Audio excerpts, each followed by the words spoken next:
So first you see the film. Let's see.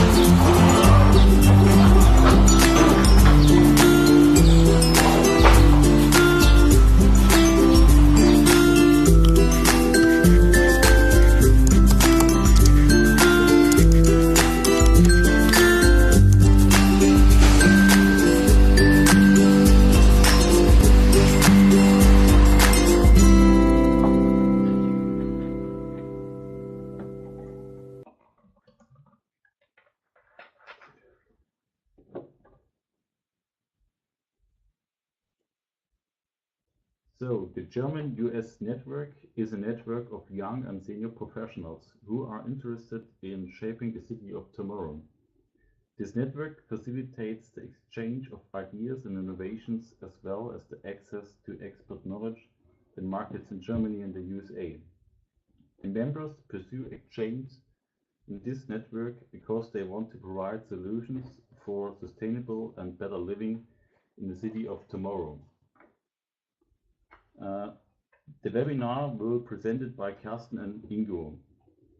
If you have any question during or after the webinar, feel free to send us a comment in the chat box below or by email to webinar@de-us.net, and as well tweet them to @de_us_net.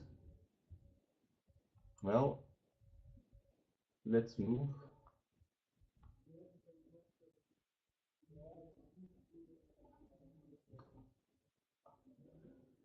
Well, let's move over to our today's topic, the optimization of redevelopment concepts for environmentally burdened sites.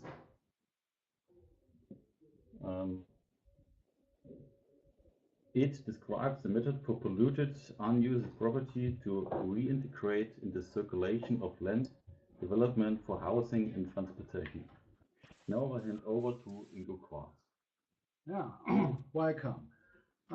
You can't come from Weimar without mentioning the Bauhaus, of course, which were founded here in 1919. Here you see the so-called Haus am Horn, which was designed by the painter Georg Mucha for the Bauhaus exhibition in 1923. The only one Bauhaus exhibition in Weimar. This small dwelling house, the only building of the Bauhaus in Weimar, should be the first of a settlement of prefabricated single-family houses in this area along the small street Am Horn, only 200 meters from the Goethe Park, near the city center of Weimar. But it never happened. The Bauhaus had to leave Weimar and went to Dessau and later to Berlin, you know. About 17 years later, the vision became reality as a part of a conversion project of a military area last used by the Russian army in the same place near the Haus am Horn, which you can see exactly here. This is the Goethe Park, and this is the city center of Weimar. And here's the area with the new settlement area. The barrack fell into disuse. Some of the historical buildings from the middle of the 18th century were reconstructed and are now used, for example, by the Bauhaus University or the College of Music Franz Liszt. You see here one of the historical buildings. But most of the technical buildings, garages, and so on were demolished. Consequently, there was enough space for the Bauhaus idea.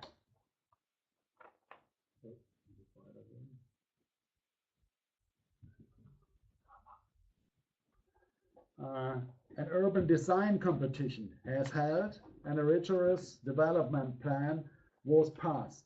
Now you can find a lot of individual houses in this location, following the Bauhaus idea more or less. before it could happen, the existing contamination, where you see the red areas, were completely removed so that the architects and town planners could do what they wanted without dealing with these troublesome details.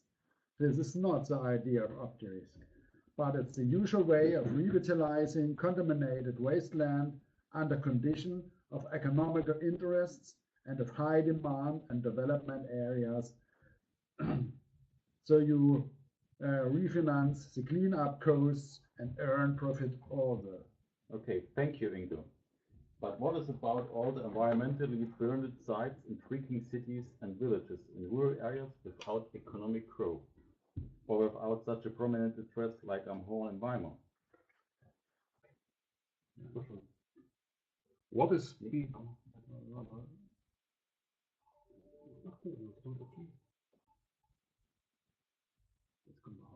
And of course, how it will be possible to reduce the disposal cost so that revitalization gets a chance. It could be the method of optirisk. Dr. Kersten Roselt will telling us something about it now. What is to be done with all the other wasteland in city centers of small towns and villages without such a prominent address like Amhorn in Weimar? How is it possible to bring these plots back to the circle of land use in towns so it is no longer necessary to use greenfield sites and retain the qualities of our cultural landscape? These are the questions that we are deal with. The goal of optirisk is the optimization of the site development for polluted, unused properties. The results are integrated site redevelopment concepts, which optimize investment needs, improving the chances of reactivating polluted properties. Thereby, the first steps for every site are to develop the most suitable urban planning design, to define relative goals for environmental quality and cleanup operations, and to derive options for employing renewable energies. The following conversion of urban planning design into an integrated site redevelopment concept considers the spatial distribution of the pollution and the energy potential so that the costs for site development remain as low as possible. In the meantime, we actively applied the results of the project on market.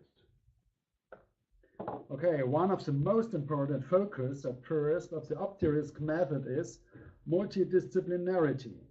That means an integrated approach of analysis and concept. Optirisk means teamwork. That's why we report here also together. Simple? Yes, but difficult in reality, in the daily practice of town planning between administration and politics. Usually, the exploration and disposal of contamination still happens separate from the subsequent process of town planning, separate with regard to time, competences, experts, and financial sources. The environmental point of view. Since a few centuries, environmental specialists, both in Germany and the United States, deal with questions of risk assessment of pollutions in soil. We can discuss these questions again and again, but one perception is always the same. Soil contamination can be differentiated with regards to the risks. In the United States as well as in Germany, we distinguish following main types. Liability risk are risks due to existing hazardous substances and/or hazardous contamination at a property and the liability to its removal. Waste disposal risks arise from environmental protection obligations in addition to liability risks in connection with redevelopment, e.g. contamination-related additional costs. The different level of contamination enables a differentiated approach in terms of necessity of remediation as well as costs for disposal. You can figure this three-dimensional with a risk forecast model. This forecast model reveals the monetary requirements for environmental issues associated with realizing the respective urban planning, even for different foundation depths. Using this example, you can see on the left the disposal costs for optirisk project in Troutdale, our optirisk project in Troutdale in Oregon near Portland. The knowledge about the three-dimensional distribution of risk and consequently the disposal costs enables experts to manage the constructional site development in a way that disposal costs remain as low as possible. You can see in the picture where soil remediation is necessary, liability risk are the red areas. In these areas, excavation pits will arise which possibly can be used jointly for foundations of a new building and or a geothermal facility. You can see also in which areas waste disposal costs, yellow and green areas, result if there are soil interventions foreseen in the frame of redevelopment.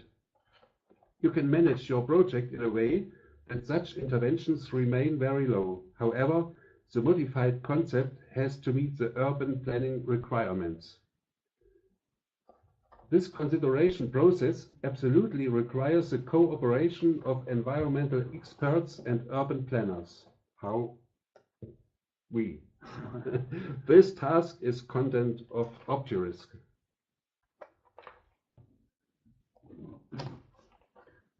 Here you see our model site in Oregon in the United States.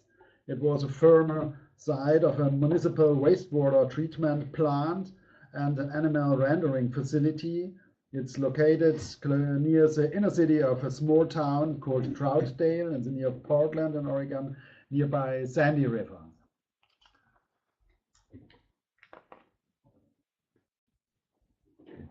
Well, Ingo, how do you find the right land use and a good urban design?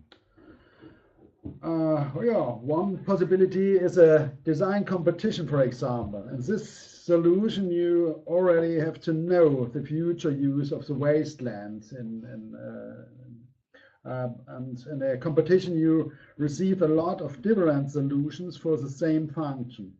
And a jury consisting of architects, town planner, landscape architects, which the same qualification like the participants, together maybe with representatives of the local authorities and political parties, help you to find the best solution. This way usual in Germany. In the case of Troutdale here in Oregon, we organized a student workshop at the Bauhaus University in Weimar.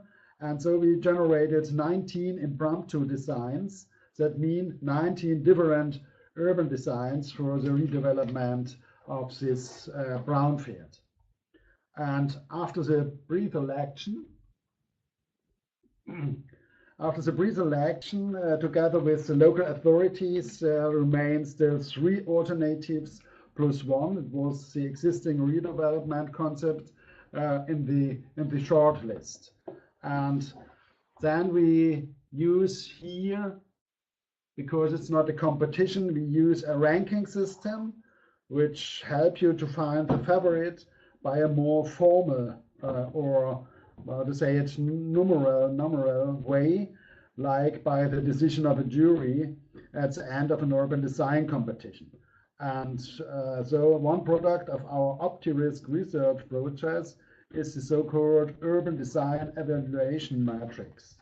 In this matrix, priorities belonging 4 categories: cityscape and landscape, construction and space structures, conflict potential, and potential of revitalization bzw. stabilization are considered and weighted for each specific site. And this ranking system is also available as a software tool. Oh, jetzt kommt hier gar nicht meine schöne. The ranking system is also now available as a software tool I mentioned before, and you can download. And it also helps to convey the results to local politicians. In my personal experience, it's sometimes a ranking system with marks is better than our whole complicated town planning vocabulary. And after the decision, there follows the phase of optimization by overlay the contamination and redevelopment concept exactly, and also in the third dimension, like Kersten showed us before with the risk model. In optirisk, the results of the risk forecast model are used to optimize the urban planning concept so that the costs for elimination of liability and waste disposal risks remain as low as possible. However, the construction plan may not be changed to the extent that it loses its functional and aesthetic properties. To a certain extent, allocated charges resulting from the elimination of the liability risk can be balanced through the optimization of the urban planning concept.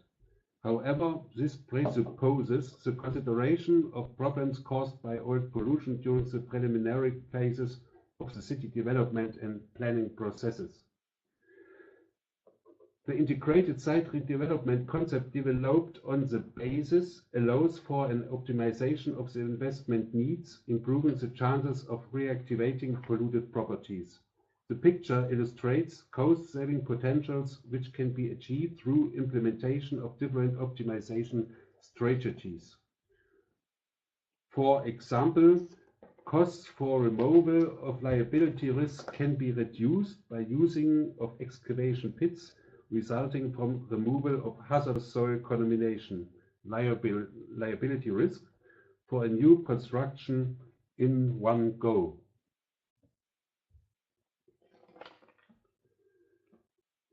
The energetic point of view.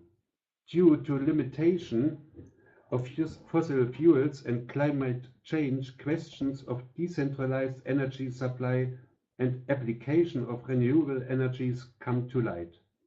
The social strategy of energy change has caused enormous pressure to develop new technologies and energy efficient systems after withdrawal of nuclear energy in Germany.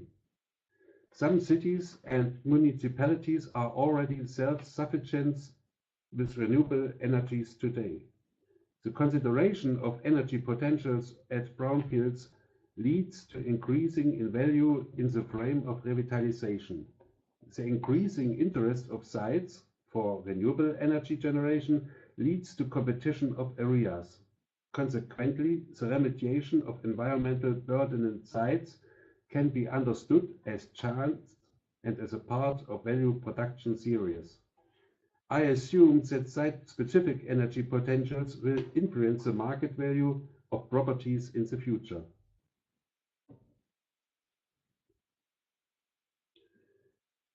With the decision algorithm EPASH, options to the implementation of renewable energies can be deduced for the investigated site, considering the intended reuse. Applying EPASH, the most suitable application of renewable energies for designed future use can be derived for the specific site.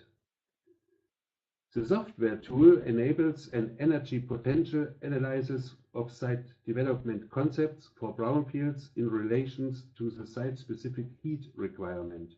In addition, different optimization possibilities for an integration of solar thermal and geothermal uses can be visualized by means of varying scenarios.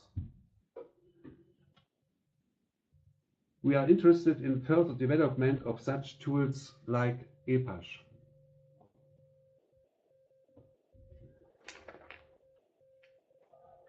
As I already mentioned, options concerning energy efficiency, sustainability, and profitability inevitably come to light in the context of cleanup operations. For example, the use of long-term heat storage in connections with power heat coupling or solar heat. This example shows that the heat storage can theoretically be positioned where an excavation is necessary.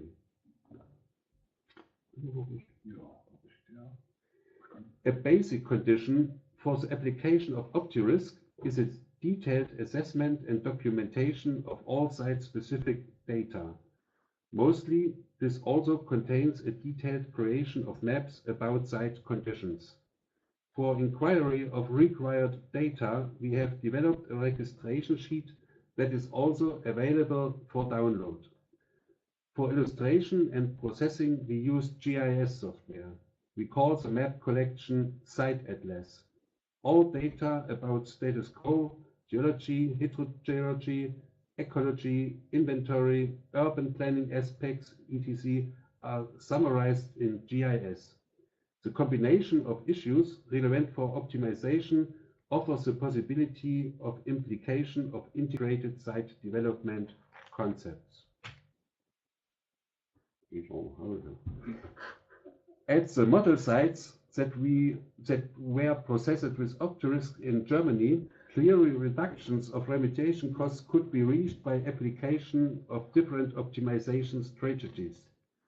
At once, appreciation of the investigated sites could be achieved.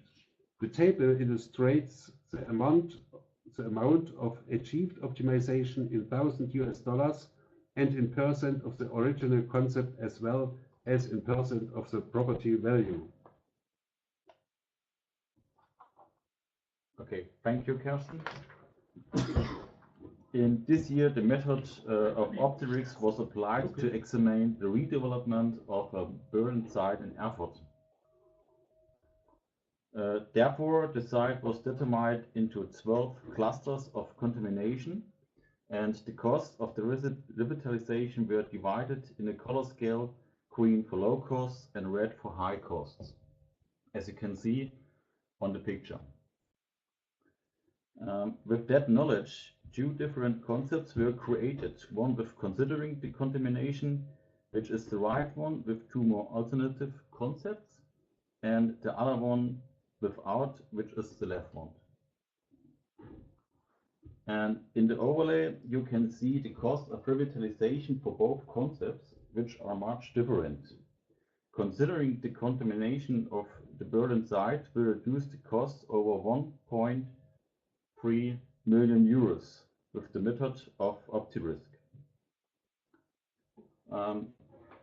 Now we hand over to Ingo to summarize the main points of optirisk.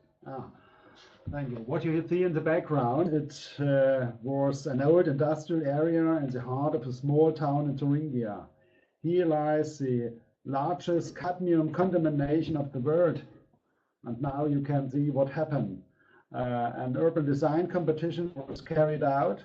The winner team of architects and landscape architects suggest the park as a new middle of the town and use the excavation pit to integrate a small lake. The environmental expert in this case, Kersten Roselt, and this was the inspiration of the optirisk approach. And now the conclusions of today of our project optirisk. In our experience, it is necessary that have the top priority and it's demand and concerted activity that mean politics and administration together, and maybe no question among many others on the daily work. And sometimes also external knowledge is necessary, but even, or please, in every case, multidisciplinarity, teamwork in the administration, between administration and also the experts. And it depends also on integrated strategy we showed before, and absolutely transparently with regards to the environmental and monetary risks. Generally, geht da noch was weiter? Machen wir noch weiter?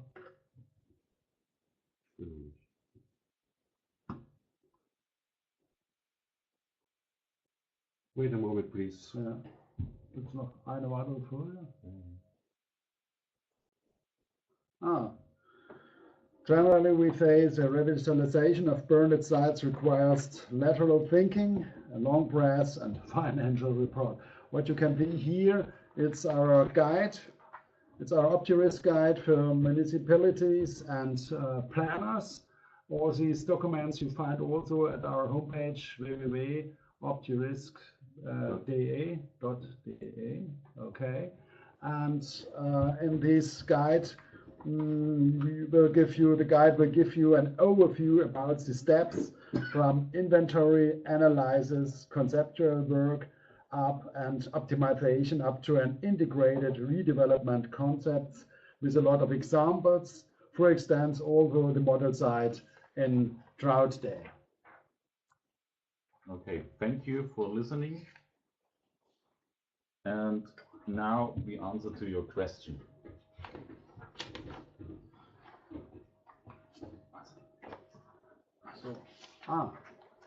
Okay, we have here one question. Is it possible that you can implement the method optirisk into an urban competition process? And how is that going to work? It's possible, of course. You can use the method also in connection with an urban or architectural competition I reported before. Some years ago, I organized such a competition for architects, town planners, and landscape architects in a small town in Thuringia in Salamelis. And the task was the revitalization of an old industrial area. It was a picture also in our presentation. And the local authorities look for ideas for a new residential area and a pocket park instead of the demolished buildings on the wasteland in the middle of the town you see before. And how it works, it was your question. I think the most important thing is that you have to describe the liability risks and to show where they exactly where they lie. So the participants have a chance to understand the situation and to translate it, so we call it to translate it into an urban design. And therefore you can use the risk forecasts model. You remember the green, yellow, and red three-dimensional illustration in our presentation. And the second important thing is, that you have to guarantee that there is somebody or the jury who can assess whether an urban design considers the risk more than another. In our example in Salamelis, it was a member of the staff of Gina Geos, for example. And so it can work. So you can use the optirisk method also in such a competition and find out the best solution. It works. For example, in Salamelis, you find this example also in our guide. Okay, thank you, Ingo. Well, I think we have another question. How far the urban design have to follow the environmental situation in any case to get an optimized revitalization concept for brownfield? Yeah, I think I will answer. Oh, nice. This is, of course, an important question, because it can't be that the urban design follows only the demands of the environmental situation. But the question can't answer generally. It depends on the specific situation.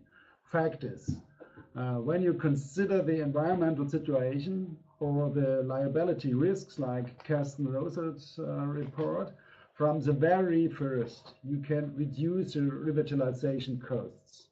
Maybe, not in any case. We show you how it will work. And that often means that the urban design following the environmental situation, of course, but there are lines, there are borders, because the optimization doesn't lead to at the expense of the quality of urban design.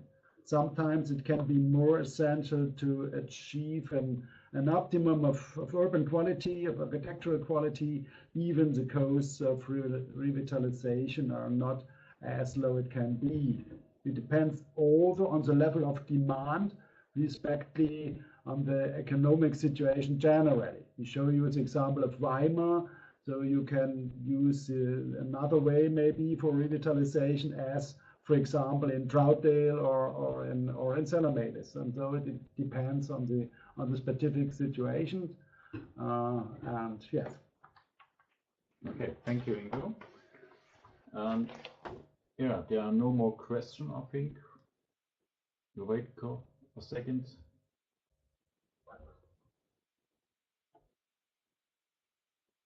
Okay, I think there would become no more questions. So we are at the end of the webinar. Thank you, Ingo Quaas and Dr. Kersten Roselt. And yeah, I can just say goodbye and good evening. Goodbye. Goodbye.